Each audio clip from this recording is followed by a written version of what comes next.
আমরা আজকে ফেনী শহরের যানজট কীভাবে নিয়ন্ত্রণ রাখা যায় সেই লক্ষ্যে আমাদের ডিসি মহোদয় সহ আমাদের পৌর প্রশাসক আছে, আমরা সবাই মিলে জায়গাটা পরিদর্শন করছি। আমরা 0 পয়েন্ট, যেটা খেজুর চত্বর বলে, 0 পয়েন্ট আমরা পরিদর্শন করলাম। এরপর আমরা মহিপালে যাব।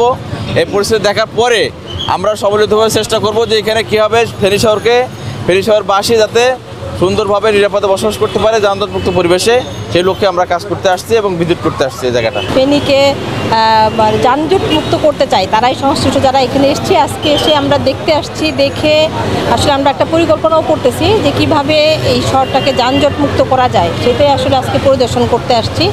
আমরা যাতে রাস্তার সাইডে যে ফুটপাথটা ফ্রি থাকে বা অযথা যেন গাড়ি না দাঁড়ায়, সেজন্য আমরা অলরেডি আমাদের মাইকিং করা হয়েছে, প্রিন্সিপাল মহোদয় মাইকিং করেছেন।